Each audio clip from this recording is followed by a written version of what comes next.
Croeso I Just a Talk and welcome to Just a Ticket, the Transport for Wales podcast. We're at our headquarters in Pontypridd today and I'm really pleased to be joined by Georgie Porter. I'm the Customer Delivery and Special Events Planning Manager for Transport for Wales. Georgie, welcome to the podcast. Thank you. First of all, just tell us a little bit about what your job title is and what you do at TFW. So I am the strategic lead for all customer and event delivery planning when it comes to all events that impact our network. So it's myself and another 4 that support. So really proud and pleased to, I think, do the role that I do. And that's what we're going to discuss today. The topic of the podcast will be about special events. Lots of special events take place all around Wales.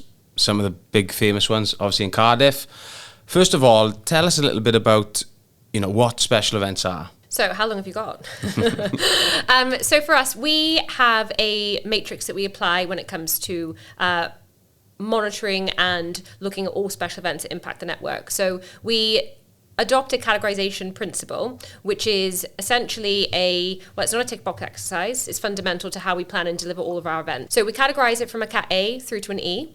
And the reason behind that is so that we can ensure that we've planned enough capacity on key lines of route. We've got sufficient resourcing in place to make sure that we can keep everybody safe. So a Cat A, as an example, is classed as a major event. So previously, it used to just be based on footfall for an event. Now, it can look at anything where it comes to conflicting events. It could be we've got engineering work that we think is going to impact lines of route. Obviously, where possible, we do request for that to be cut back, but it's not always possible because some of this work can be planned 3-4 years in advance, which is well before, obviously, some of these events are announced for us. So there's some of the factors that we do consider when it comes to it. It can also be other impacting considerations. So there could be something that doesn't impact the Wales and Borders network, but there could be engineering work or other disruption much wider around the UK network that can impact it as well. So I think the key point is for people to understand that we've got special events that take place all on the network. Your team plan and prep for these special events to take place. Some of the big ones, one that I actually went to last year was the Oasis gig at Cardiff. It was the first place in the UK to deliver the reunion tour for Oasis. It was huge. There was a lot of media there. All eyes were on Cardiff for that gig. Some of the figures you gave me before we had a chat, you had 18,000 people come into Cardiff on the Friday within 1 hour and 48 minutes. On the Saturday, 22,000 came in within 1 hour and 23 minutes. That's a lot of people in a real short period of time. And that was just over 2 hours. Obviously, people came in and out throughout the rest of the day and going back from the gig. How does the team, I think a lot of people come in to Cardiff, they're so excited about the gig or so excited about the rugby, they don't understand the work that goes behind the scenes to get them there and to get them home safely. Just tell us a little bit about, what you and your team do to prep for these big events in Cardiff, but for other places in the network as well. Yep, so I think probably what's really important to understand is our starting point. So Cardiff Central Station is the only station or major station within the UK that has a stadium of that capacity in such close proximity. It's 200 metres away. So our challenge... And it's the best stadium in the world. And it's the best. It is definitely the best. So I think some of the challenges that we face, it's really difficult to apply any like-for-like best practice principles because it's unique. The dispersal rate, so the dispersal rate for us is around how much space we have to get people from a stadium and safely into the train station. So as we know, that walking distance and that period is so condensed and so confined, it's really challenging. So that's the first thing that we have to consider. The second is our station infrastructure. So Cardiff Central train station is 175 years old. So that's infrastructure that was built a long time ago, yeah. Well before we saw some of these numbers come through the city centre. So that in itself brings its own challenges for us. So when it comes to the planning and delivery, no plan is like for like. There is nothing that we can do which is a comparative event, so it's not just a case of we regurgitate the same plan over and over again. So our planning, where possible, starts as far out as we can.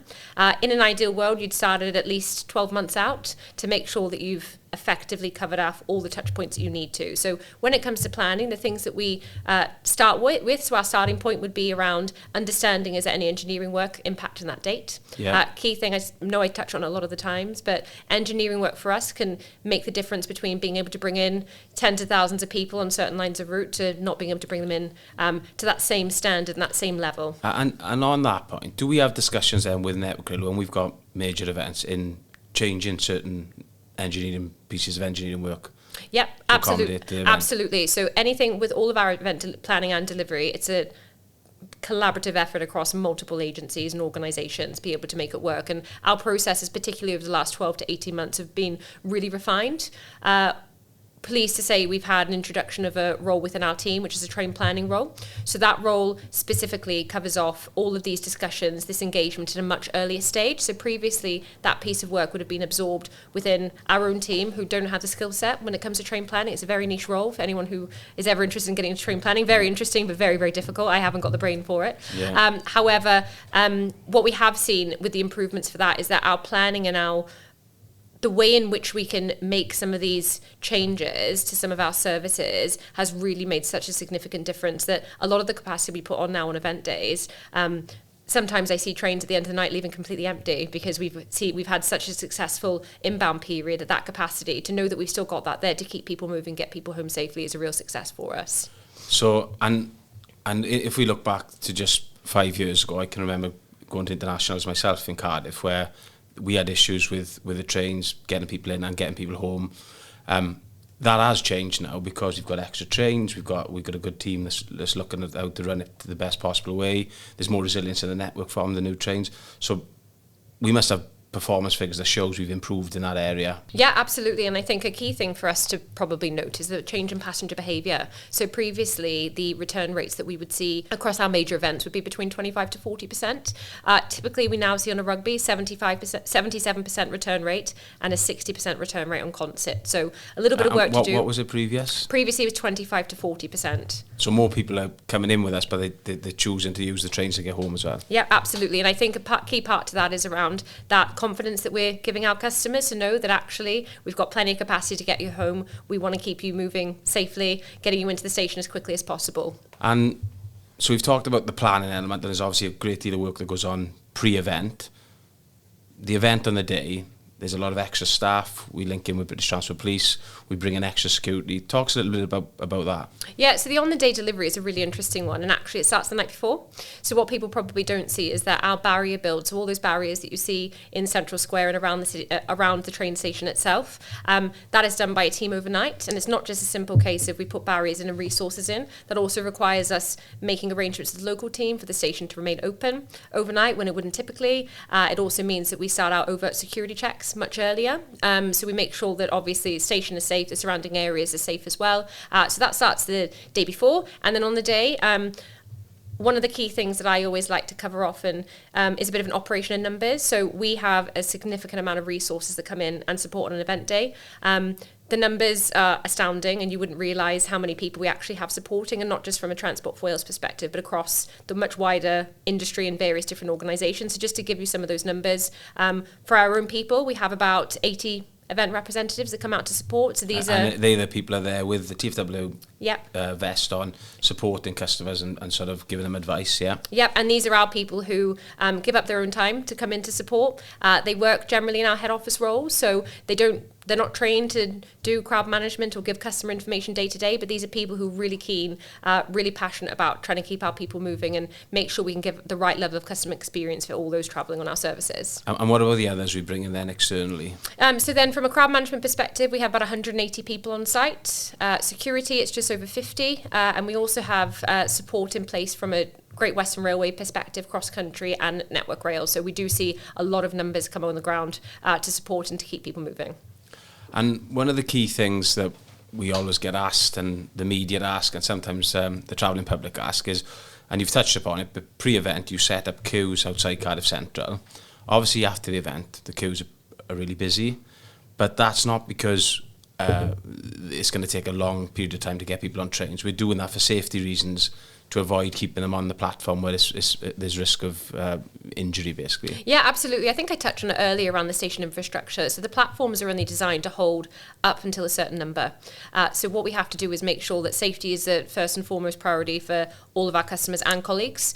So as you touched on, it is there to keep people safe. So we don't just have customers up on platforms ready to load on empty trains. A lot of the time we do also have passengers who are still coming into the city centre, so we have to consider our event users and non-event users on event days as well. So those numbers are Sometimes it might look like there's no plan or method behind why people are put into some of these queuing systems, but we do have a crowd management centre, which is within Cardiff Central itself, who is controlling all of those passenger movements, is keeping an eye on all the train services which are coming in. And I think just to give that assurance, no train leaves empty. When we're in crowd management, we make sure that we can get people onto those services and moved as quickly as possible.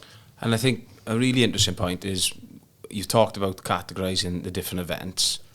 For events such as a Six Nations game, the rugby, Oasis, some of the big gigs, they're category A events that take place in the Principality. But also in Cardiff, especially over the last few years, you've got a few different venues now that hold smaller gigs.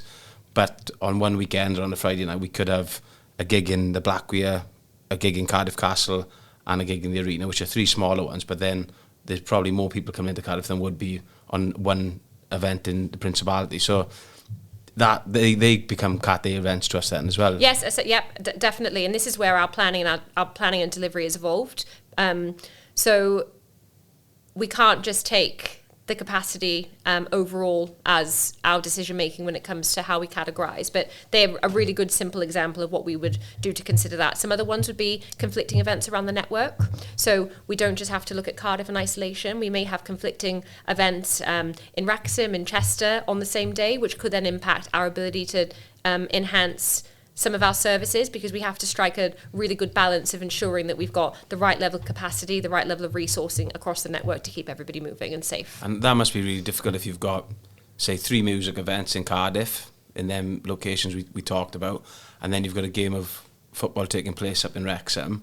It's how you balance them out then and provide the right resource to cover all the fans. Yeah, and some of that is, again, it's experience, it's knowing the things to look out for, it's having the right people in the right places to be able to do that. So we rely on a lot of the time local knowledge. So our teams, we review feedback continuously. So we read all the customer sentiment that comes in day to day. We try and respond to anything that comes through, and that changing behaviour and pattern, we've certainly seen an increase in footfall over the last 12 months. So any lessons we've learned from last year where we haven't quite got it right, we've made sure that this year we factored it in and we've looked at doing things differently. Yeah, I think that's a really important point. So the feedback that we get, we're also working with different groups. Like, for example, we recently announced extra services for one of the Welsh football games between North Wales and South Wales. That came about from us speaking to the FAW and speaking to fans about what the fans want and what they need.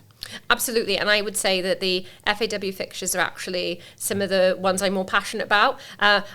All events I'm passionate about, but my stepson in particular is part of the Red Wall. He makes sure that he goes to every game, so he's also proud that I work on them. So I've been in my role for about 2 years. So one of the first bits of feedback I had was around some of the challenges we were having on these football fixtures in particular.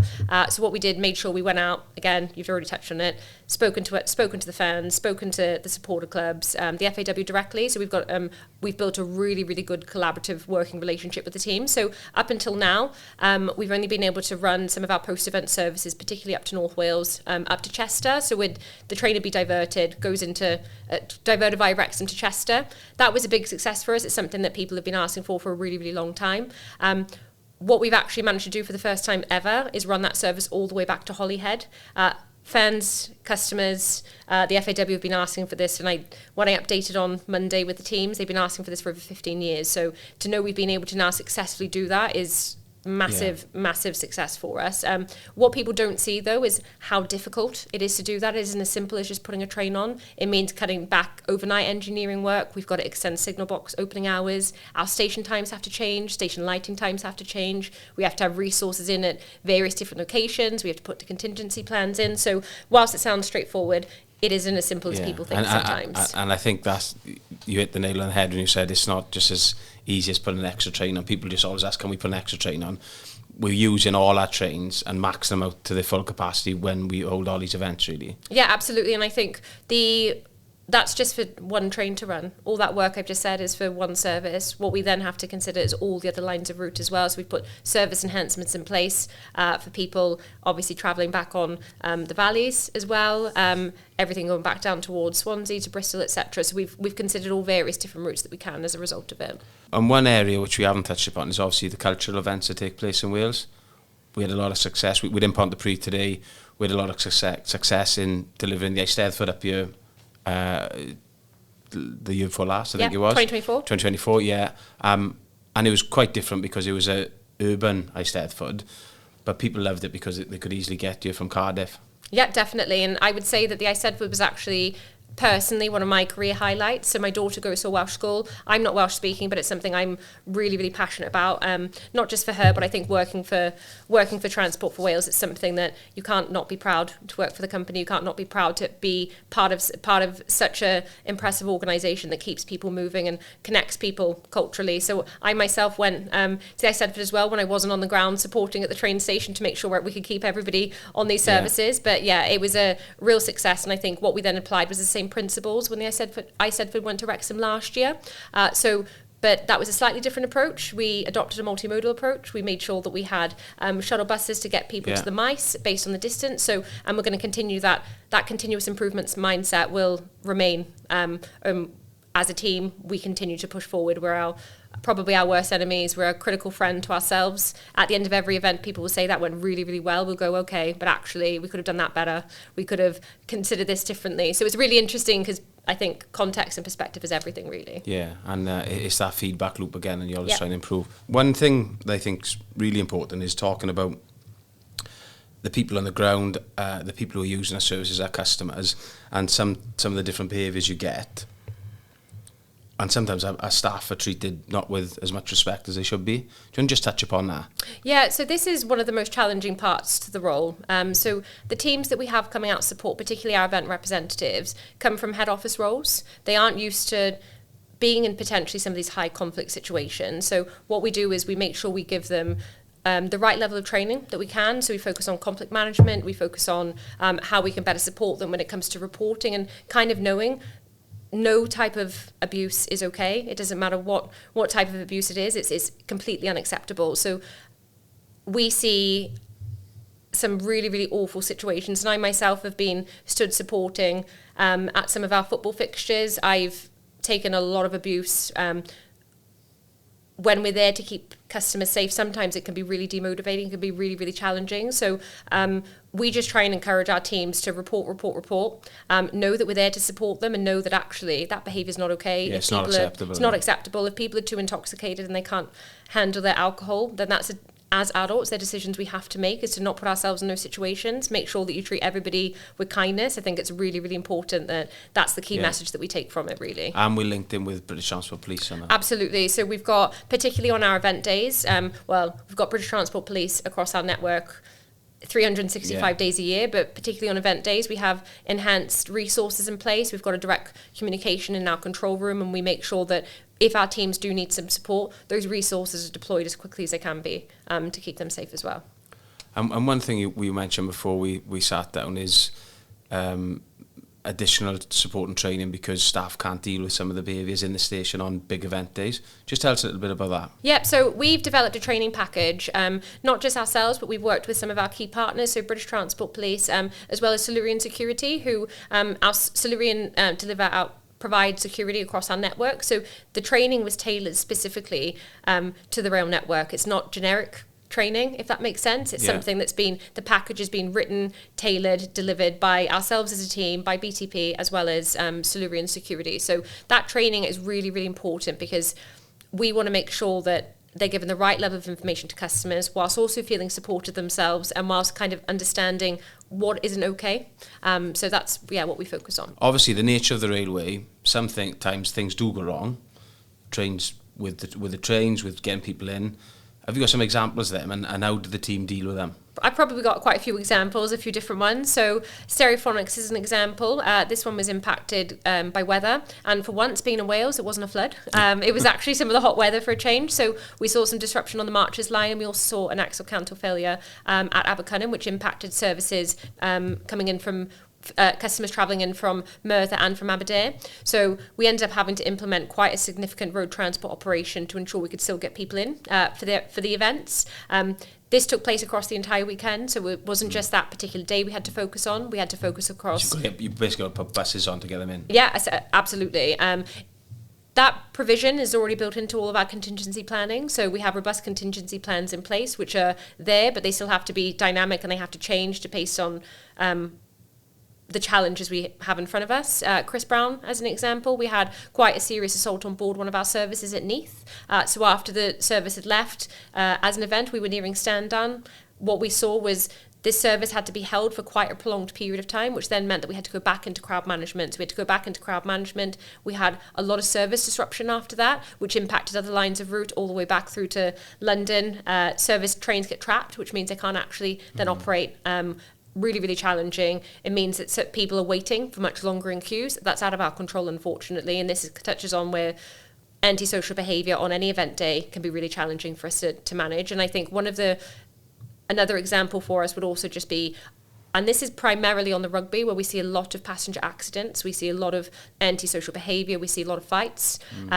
That's really, really challenging for us. And last year in particular, we saw a significant increase in some of these accidents, some of these medical incidents that we had to deal and respond with. The emergency service response times are much more prolonged on these event days. Everybody's working tirelessly, really, really hard to keep everybody safe and to make sure that they've got the right level of support. So we have actually made some key changes going into this year for us. So we've got some dedicated resources which are going to be on site for all of our major events this year. So we're going to have paramedics at the station to make sure that those response times, we're easing the burden on the wider Cardiff as well. We're making sure that we know it's a trend, we know it's something that's causing us concern, it's causing us issues. Our teams aren't trained to deal with some of these major medical incidents. I'm not myself. So when I have to deal there and I have to support with it, I want to make sure that I can hand on heart say that we've done the absolute right thing we can for the customers. Yeah, and I think the key point you made there is if you've got one of these accidents or incidents that happens one place in the network, we've got the map of Wales behind us, that has a knock-on effect to all the other services. Yes, so, and when you're running a special event, it does have a big influence in how you get people home then. Yeah, absolutely. Well, thanks, Georgie. It's been good to have a conversation about special events. I've been coming back and forth to Cardiff on the train watching rugby since I was a kid, and I think I've definitely seen a change myself in the last few years in how the events are handled and how easy it is to get home and how for fans to get home. I suppose anything... What message would you like to leave, and would you like to leave a message to people who use our services on special events? Yeah, I think just for us, if we haven't quite got it right, tell us. Keep telling us so we can continue to improve, and hopefully you have a really, really enjoyable experience and continue to use our services moving forward. Great. Thanks for all the work that you've done, and look forward to seeing you again soon on the pod, perhaps. Thank you. Diolch yn fawr.